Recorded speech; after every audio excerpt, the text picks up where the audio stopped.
So let me. All right. Well, thanks everyone for sticking around. My name is Perez. I'm a contractor at NASA Ames, and I'm here to talk about a little pattern that I kind of saw, and I don't claim to have been the first. At least, in fact, I know I have not been the first to see this, and I know that there are libraries that allow you to work with this. But it's something that it's been recurrent in my work, and I thought I would write it up and also tell you a little bit about how we're using it, and maybe we can have a discussion. I know that there are bits about this that I don't understand, and there are people in this room who are smarter than me and know more about it, so maybe you can help understand what's going on with this little pattern here. So the story is this, and we're writing a compiler of a language, a stream-based language, and we want to generate C. And I'm picking this for reasons connected to the work that we're doing at NASA. But this could be any compiler. And presumably, when you write a compiler, you have some sort of concrete representation, then you parse it, then you process that, it has some sort of higher representation, a symbol table. Eventually, you get to an intermediate representation, refine, optimize, and you produce some target code. And at some point, you're going to have an abstract syntax tree of your language, right? In this particular language, it's a stream-based language. So you might have a constructor for constant streams that you just provide the value, and that means the stream has that value at all times. You could delay a stream by a sample, or you could apply an operation to a stream and transform it, and that operation is applied point-wise or time-wise at every point in time. And presumably, you would have other constructs. This is not the full language, it's just a toy example, right? Now, if you parse this from a file, if you parse a sentence in the language from a file, and you try to construct a tree like this, there's a chance that the sentence is wrong. Now, you could stop there, produce the error message, and you're done. And then you stop parsing.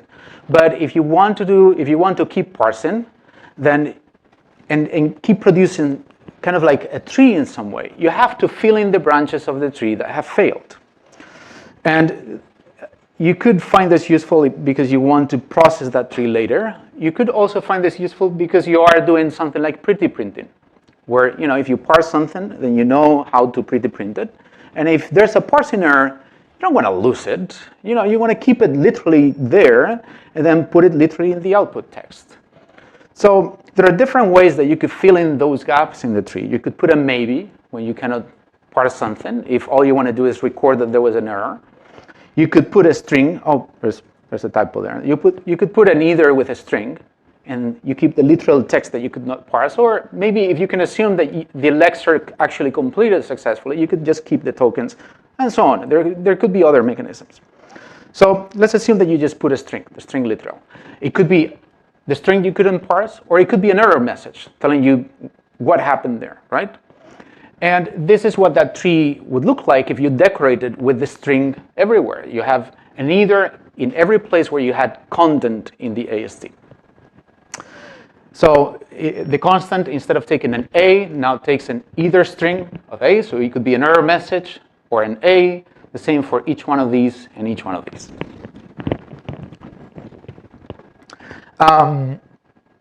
There is a chance that you may want to add other information to that tree. For example, to produce sensible error messages, you might want to annotate everything in the tree with the locations where things came from. At some point in the compilation process of the tool that we built, we add types to every expression in the tree, or to most expressions in the tree. So we kind of go to all of them and we annotate it with the type, right? So what you end up with is a bunch of different variants of the tree, right? This is what it would look like if you add the locations and the types to the tree. And you see that it's kind of similar to the other, but not exactly the same, right? So there's some sort of repetition here going on. So if in compilers, it's very common that you will have this kind of multiple representations of the same tree in some way. And you can see this in the wild. This is present in compilers that are being built in the functional programming community. You could also, sometimes, some compilers, I think BlueSpec is one example, and I don't want to name names, but I remember finding this, that there were parts in the AST that only made sense later in the compilation process. It's like you kind of, if you wanted to build an AST for the purposes of pretty printing, you had to put information that didn't make any sense for you, right? So either you end up with some sort of duplication, multiple versions of the tree, or you end up with a tree that gives you kind of like a poor API, I would say, because it has information that is not for you, right? So this is where the extensible type design pattern comes in. So the extensible type design pattern is a polymorphic type with a type function argument. So it's a higher kinded type. And the type function argument is applied to every element of the tree. That's it. So this is what it would look like in the example that we saw. We take an extra f and we apply it everywhere. Here, here, here. We pass it. Here, here, here. And notice that we also pass it to this guy because this is part of our language and we want to make it available everywhere, all the way down, right? Now, of course, let's play with this guy. If we put an identity, we get the original string. So if all we want to do is evaluate, simple enough. If we put either string, then now we can put error messages. We can put literal text that we couldn't parse. We can put this tuple function with 2 out of 3 elements, with the type and the location, and then leave the whole for the other. And then everything is annotated with a type and a location. We could put maybe, if we want to encode a notion of failure. Maybe could also encode a notion of update. For example, if you have 2 versions of the tree and you want to encode how the branches differ, you could keep only those in the second version that are different from the first, right? So you could use maybe to encode that information. And there are ways of working with compositions in type functions. So there's a library, in the paper I used type compose, which is a library created by Connell Elliott. And using type compose, you can compose a bunch of these. So you could say, well, I want to have types and locations, but also I want to encode a possibility for failure, or I want to encode, add an extra case, right? So you can compose multiple of these. I'm not going to go into compositions in the talk, but in the paper I explore that a lot. So what can you do with this?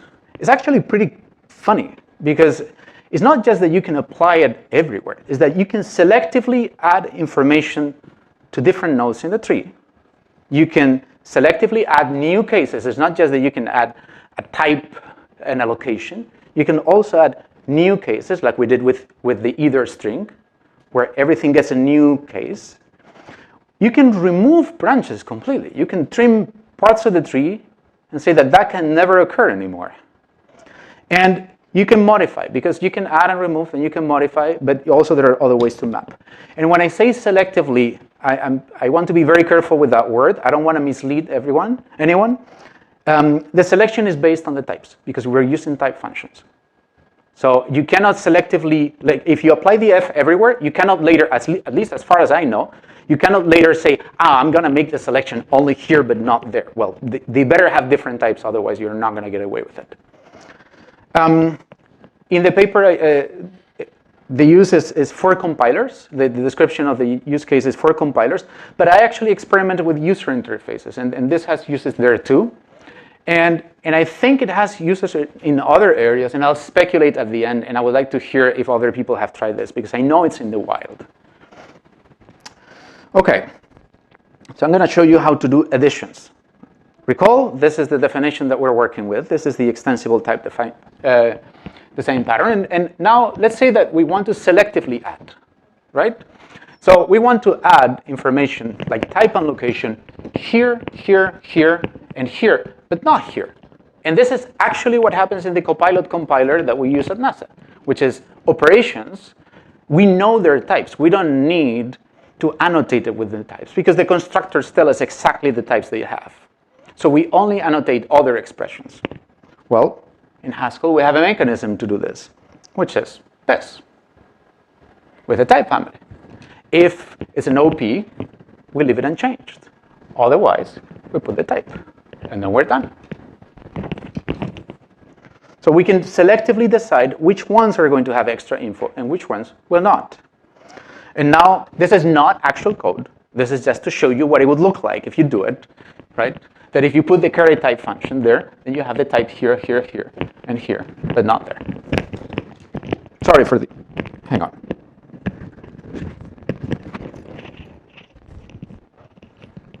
Okay. So, you can also extend trees. Let's imagine that you have a simplified tree, and now you want to have one extra case, syntactic sugar, something that you can reduce to some other expression in the tree. In this case, a drop, a new expression. So how do you do this? Well, you add the drop, a constructor for the drop sentence in your language. And in our particular case, how this would work is that we want to drop elements from a stream. So we need to know how many elements and the stream that we want to drop elements from, right?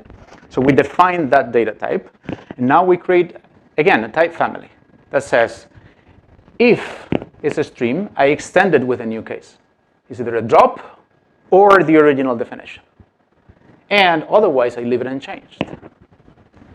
Yes, this is making noise. I was.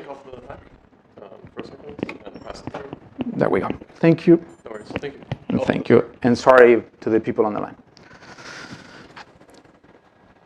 You can also modify things. So for example, you could use this to modify all the ints and turn them into C ints. Modify all the doubles and turn them into C doubles. You can modify types. And another use case that I found that at least I found interesting is that before we said that we can use either to put error messages in the tree or to keep literals, and then to put the literal text that we fail to parse from a file and then be able to pretty print it and so on. But the type doesn't tell you how you're supposed to interpret the representation. It only captures the representation. And there's a cool use case that at least I found it interesting, that you could use this to extend a language without variables with variables. If you interpret the string as a variable, then you have a language, and suddenly you can add variables everywhere. Which means, like, if you're familiar with languages like, mustache, PHP, these kinds of things, they allow you to include one thing inside another. So you could do this trick here and put an either everywhere, and now you have variables everywhere. And you would, of course, have to traverse it. This is the concrete version of the tree. This is not the extensible type, but if you put the either in the F, as we saw before, then you would end up with something that is like this, right? So the either, if it's a left, it would be the name of a variable. If it's a right, it would be a concrete expression. And this is an example of what a particular sentence would look like. So in delay, you could have the first argument would be, oh, actually, this should have been a number. My mistake. This should have been a number. Right of a number. And on the left side, you have a variable name. So this is kind of like a construction that will take a variable and delay it by one sample, right? Oh, no, delay is right. It was drop that had the number. Sorry. Now, you could say, why not just put the variable here as an argument? Like, it should be the same thing, right? But there's a benefit to doing this, that you can serialize it. If you do this, you can print it, and you can read it.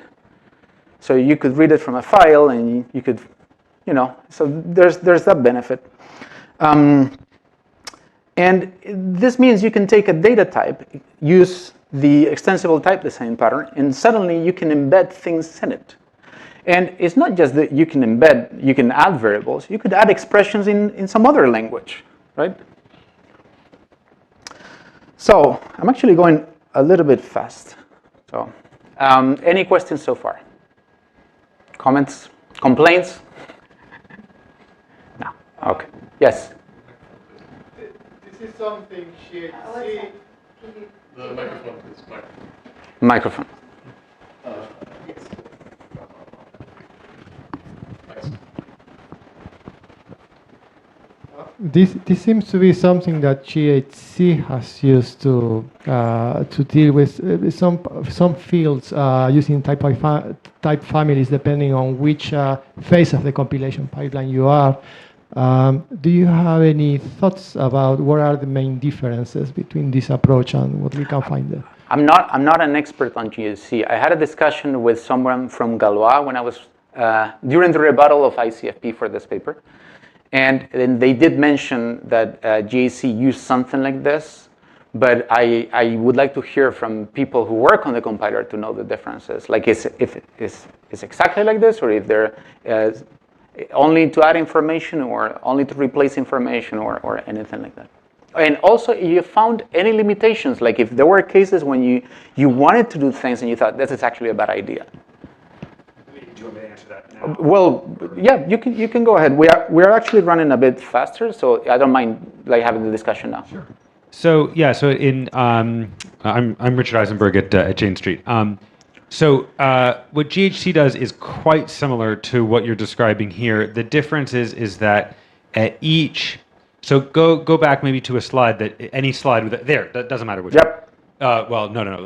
Sorry. Doesn't matter which version of the ADT. That's a fine one. Yeah. So here we have const, delay, and apply. Yep. The F takes like a little symbol that either says const or delay or apply.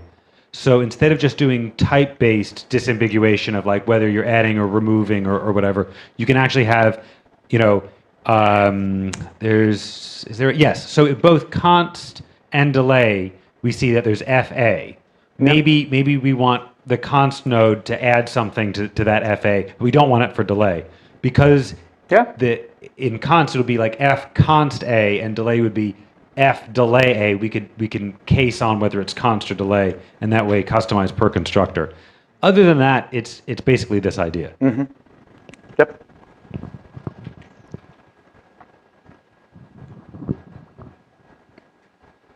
All right. So I'll tell you a little bit more about how we're using this. So at NASA, we have a runtime monitoring language. It's called Copilot. And I think you may have heard about this already throughout the conference. And Copilot has multiple representations of the AST. It has the Copilot language representation, which has almost no information. And then it has the Copilot core representation that has type information, but also doesn't have some of the cases that exist in the original tree. And at some point, the compiler transforms one into the other, so you have to work with both. And then we have another tool that we use to generate like ready-to-run monitoring applications. And the idea is that you write some high-level spec, hit a button, and you get something that is ready to deploy in a flight system. And for that the tool that does that is called OGMA. And OGMA generates, as part of all the content it generates a Copilot specification. And for the requirements at NASA, we need to have traceability from the high-level spec down to the code that we generate. And that means we don't want to generate just a Copilot AST because we need to annotate the expressions with information about where they came from. So we can't use the same AST anymore. But with this, we can add information to the tree. And now what we have done is rewrite OGMA to use these techniques so that we can use the same AST for the low level, mid level, and high level in Copilot. Now, it's not clear to me whether conceptually the internal core representation in Copilot should be the same as the high level one, even if they happen to coincide. Maybe they just, they should be different regardless. But we could do it, like we can do it. And definitely the high level in Copilot and the one in OGMA should be shared. By the way, a little bit of publicity mode on.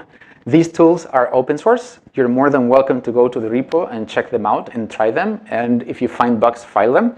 And they see releases very regularly, like every 2 months on the day. Like we have never been late in the last 2 years, even by a day. Like we're very thorough on this. And so the what we have found is that we can reduce the number of representations of the tree from 3 representations down to 1. And with that, it's not just the types, because the type of streams in Copilot is not that big. It's also all the manipulation functions that come with it. Like suddenly there's a lot of duplication that goes away. There's a few other things that I talk about in the paper that I'm struggling to understand if there's a solution in the paper for what you said, but I don't think there is. I think this thing that you mentioned in GAC is not something I have explored at all. So I need to check it out. Thanks. No, it's just when I saw that usability, it made me think about it again. Sometimes when you write these expressions, you end up with a few nested layers and so on. And the paper also discusses how to make it amenable and how to make it easy to work with. As I said, you can embed things into other trees, and it's not just variables. You can embed expressions in other languages. So if you have some sort of like scripting language, you could embed an expression inside another, and that is discussed in the paper. And I also show how to take that stream-based language and interpret it, like take it all the way to the interpretation, which is part of what Copilot does, and also compile it to C. Now it's a toy version of a compiler to C. I don't give you the whole thing, but it shows how it could be done. And then there's a discussion also on the implementation. And the paper was originally submitted as a Perl, so there's many, many examples of everything that we have discussed.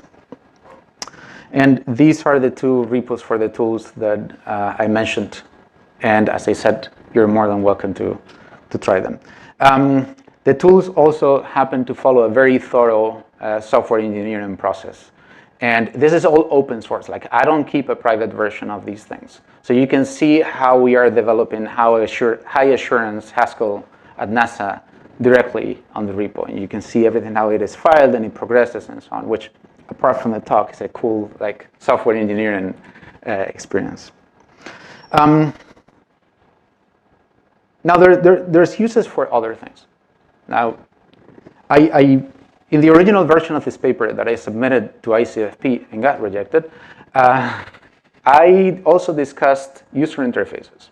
And for example, the maybe thing can be used to encode changes in a value or in a type, which means if you have a user interface and you want to minimize updates, you could internally keep, just propagate the values of the type that have changed and then only refresh those in the user interface. There may be other uses for a maybe there that I have not seen. At some point, I explored the idea of using the list polymorphic type. Because if you use lists, okay, it's weird, right? It's a bit strange. So if you use lists, let me put it here. Then you end up with multiple A's, multiple streams, and multiple operations, and so on. For this type, it's a little bit strange, but for others, it's like it gives you parallelism, but it doesn't enforce a particular order in which you have to enroll the elements, if that makes some sense.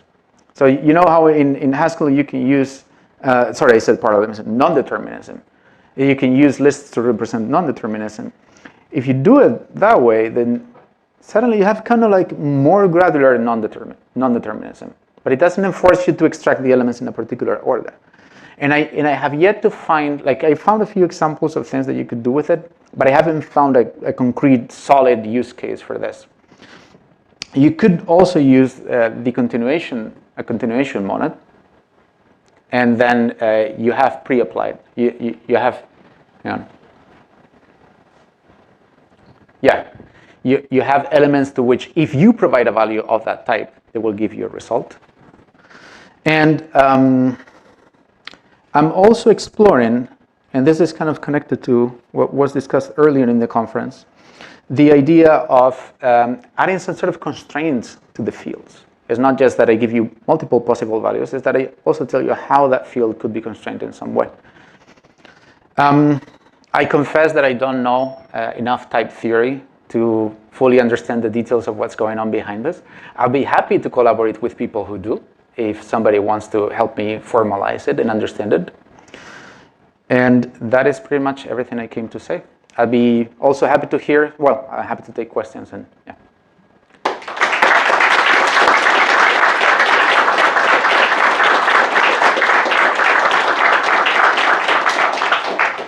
So apart from GHC, has anyone used this? And I know it's in the wild. There's a library called Barbies that helps you work with these things, which, by the way, I discovered after I wrote the paper. I didn't steal it from them.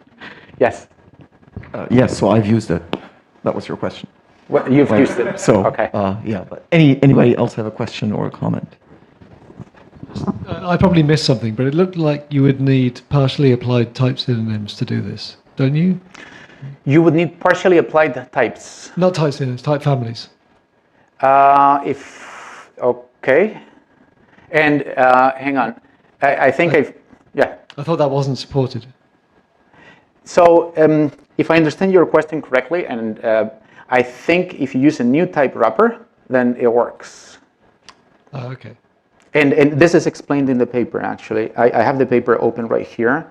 And at some point, I had to do something like that for the exact same reason. Yeah, here. Boom. And I think it was for that reason. Okay, thanks. Yeah.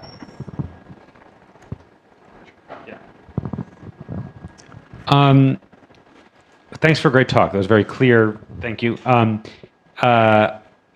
I have to say, though, I disagree a little bit with the premise. Okay. In that, so in GHC really leans heavily on this design pattern. Yeah. Now I'm also alongside GHC working in OCaml. OCaml does not use this design pattern. Okay. I prefer the OCaml. In that it's repetitive. It means that we have multiple AST type definitions with like that just, there'll be 20 constructors in a row that are just identical between them. And then there's a few differences. And so it also means that there's a few traversals that have to happen over both, like to calculate the size of it or something like that. Then that code has to be repeated. So that is annoying. But it's just easier to work with. It means that when you're looking at the definition of the AST of the type, you get exactly what's on your screen. You don't get like half on this screen, and then you have to look at the particular instantiation of your F somewhere else to figure out the other half. Okay. Right, because the constructors list sort of. Okay. So just one person's experience, but after living both of them somewhat heavily. If I were designing from scratch, I would not use this pattern. I understand. I can Okay. agree with this. Okay. Okay, then I'm done. Bye. Okay. But yeah. Now I was going to say one limitation that I found when I was trying to write very generic stuff is that you can't pattern match on the cases on the constructors anymore. And to write functions, you have to assume things about the F. In most cases, I had to make things like applicatives or something like that. So as I was writing functions, I wished I had more language support to work with them, but I didn't even know how to express what I needed. I'm happy to show you the spot in GHC where we get around that. I mean, because GHC has the exact same problem, and so there's the singleton type that we have to pattern match against. It's a small pain. We don't have to do it very much, but it's another bit of friction around this. Yep. I think there was one, two. Yeah. Hello. This is a comment more than a question. There is another pattern similar to this. So some people here may be familiar with recursion schemes. With the what? Recursion schemes. And so in recursion schemes, if you would show your tree, all the places where your tree is recursive, you would replace with a pattern, with a type variable. And so in that first constructor where you say streamF, I think you would just have a type variable, and you would have that be the last type parameter of the type constructor at the top. Mm-hmm. And then you apply a fix. You have to make this into a functor, and you apply fix. Yep. And when you have done that, now you have a tree. And you can, I forget exactly where you put it, but you put this modifying higher kinded type into that tree and accomplish the same thing. Okay. In yet another way. Thanks. I'm also going to make a comment, and that is that the appreciation of what's easy using this pattern or not, it depends heavily upon what tools you have available to navigate the code and to figure out the types of your expressions. So it's not a definitive answer, whatever experience we have today programming Haskell, I believe. So did I get your question right, that you were responding to his point of having the issue with navigating the keeping both notions present when you're working with the tree? Is that what you were asking about? Well, Richard was saying if I were to write compiler from scratch, I probably wouldn't use this design pattern. When I said that depends on the tooling you have available to program, on your IDE, on what information can it give you immediately when you point at the code and try to figure out how your variables are being instantiated. Would you agree with that? Yes. I mean, it's easy to agree with because. Sorry. I mean, I agree with that, but it's an easy statement to agree with because there's no limit on how good the tool can be, right? So if the tool is absolutely amazing and sort of does everything for me, then yeah, of course that's great. But just knowing how something is instantiated, that by itself wouldn't yet be enough for me to want to adopt this. Me personally, but others, this is, I think, something where reasonable people can differ. It's just my opinion.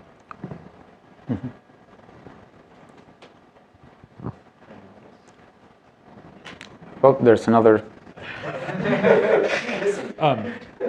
So this totally separately.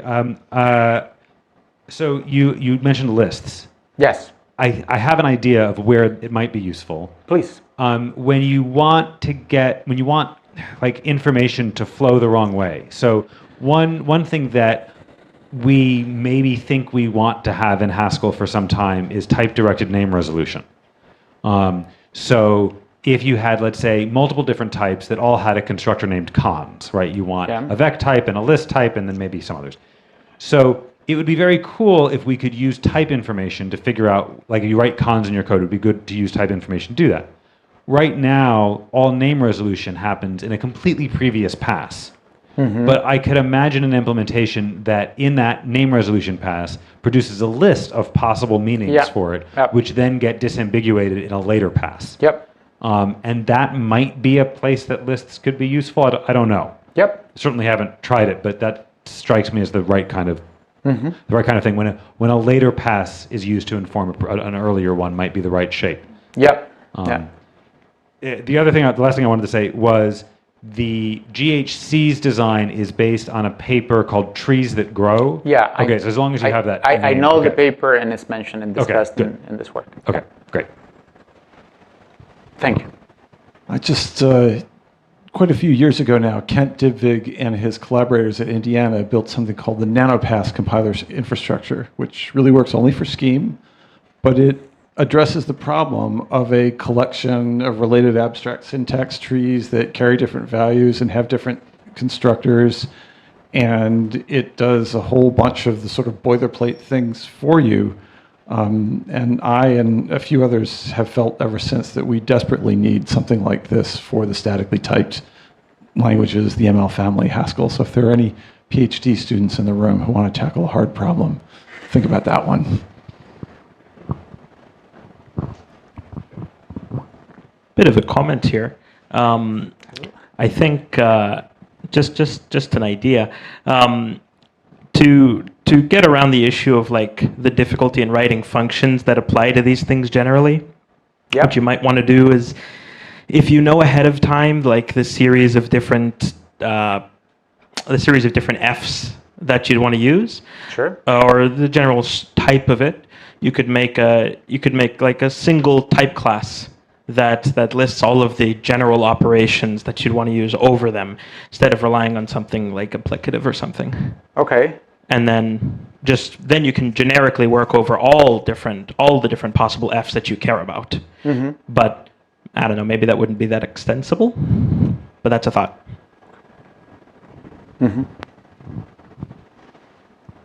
Comments, questions? Oh yeah. Yeah, I think I just comment a little bit on the usability and the pattern synonyms because that's something we have encountered in works where for function programming, a lot of it's really just design the algebraic data type. We spend a lot of time fine tuning this. Usually, sort of once you have the right data design, the code just follows, right? But I think there's a tension in the way that it's like how want to elaborate this data will look like. Sometimes it's just like, oh, I want to match my mental model or my knowledge about this domain model. We have a very nested ADT, and the pattern matching becomes very verbose. And then we have to introduce pattern synonym to reduce the verboseness of our code. Yeah, that's kind of like, but the pattern synonym effectively flattens the tree. But when you look at the pattern synonym, it really just makes the tree flat. So your code becomes easier to do, yeah. So that's kind of tension. This is not really, I just look at your slide. I think that's something I just want to share. There's a tension in terms of design, especially on the ADT part. Yeah. What else? I have a question for you. You said earlier that you were a user of Barbies. No, I was a user of this pattern. Oh, okay, cool. Sorry. Okay, great. Kind of overlapped with the mention of Barbies. Yep. All right. Thanks, Ivan. Thanks, everyone.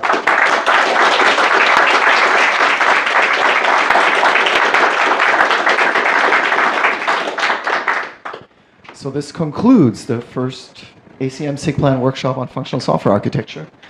Looking by how crowded this is, I'll declare it as a success. I hope you liked it, and maybe we'll do this again. Can we please thank Michael for organizing this workshop?